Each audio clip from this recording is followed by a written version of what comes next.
हमारे चैनल को सब्सक्राइब कर लें, घंटी को भी बजा दीजिएगा।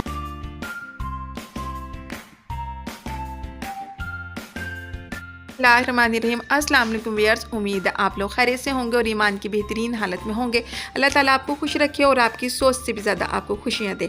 आज मैं आपको मटन चाप की रेसिपी देने लगी हूँ। बहुत मज़ेदार और बहुत ही डिलीशियस बनेगी ये इंशाअल्लाह। घर के मसाले इसमें डाले गए हैं और बहुत ही आसान रेसिपी है।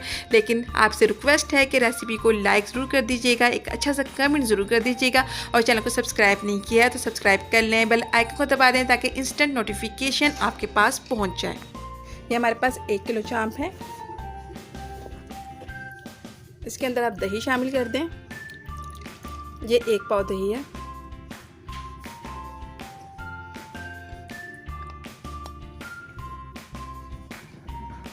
हरी मिर्च का पेस्ट, 5 से 6 हरी मिर्च ग्राइंड।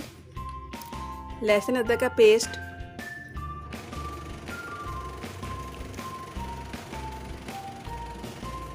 4 टेबलस्पून। ये 2 नींबू थे, इनको हमने निचोड़ लिया। इसका जूस,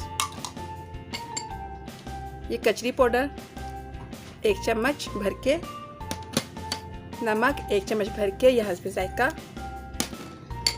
कुटी लाल मिर्च 1 चम्मच, टिक्का मसाला 1 चम्मच भर के। इन सब चीज़ों को आपस में मिक्स कर लें। ये मसाले अच्छी तरह से मिक्स हो गए हैं।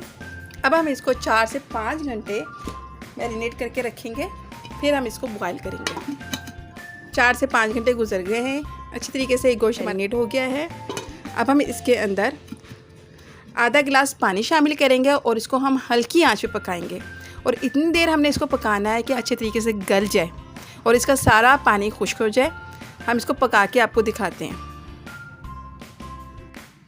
तकरीबन 1 घंटा मैंने इसको पकाया है हल्की आंच पे और गोश्त जो है अच्छे तरीके से गल गया है। गोश्त की बोटी थोड़ी सी आपने तोड़ के देखनी है। गोश्त नरम होना चाहिए क्योंकि चाप में नरम गोश्त ही अच्छा लगता है।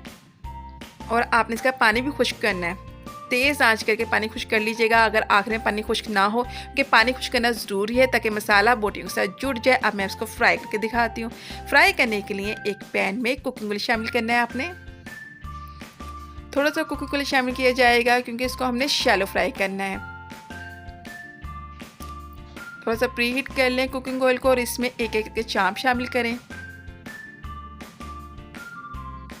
चाप को पहले आपने एक साइड से पकाना है। एक साइड से इसका कलर चेंज होने लग जाए फिर आपने इसके साइड चेंज कर देनी है। 2 मिनट तक पका के इसकी साइड चेंज कर दें।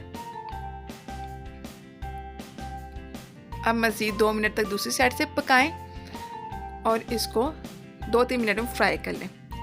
टोटल 5 मिनट लगे हैं इसको फ्राई करने में और इसका कलर जो है इतना खूबसूरत सा हो गया है। अब मैं इसको डिश आउट कर लूँगी और इसी तरीके से तमाम चापें जो हैं वो फ्राई कर ली जाएंगी। बहुत अच्छी खुशबू आ रही है और बहुत ज़बरदस्त सी रेसिपी है। बहुत टेस्टी बनती हैं इस तरीके से चापें जो हैं। तमाम चापें मैंने फ्राई कर ली हैं माशाल्लाह, बहुत टेस्टी बनी है। मैंने टेस्ट करके देखी है, ज़रूर इस रेसिपी को ट्राई कीजिएगा। मैं दिखाती हूँ चाप आपको, देखें कितनी ज़बरदस्त चाप पूरी रेडी है। रेसिपी को लाइक ज़रूर कर दीजिएगा, एक अच्छा सा कमेंट ज़रूर कर दीजिएगा। मिलते हैं एक और नई रेसिपी के साथ। शुक्रिया, अल्लाह हाफिज़।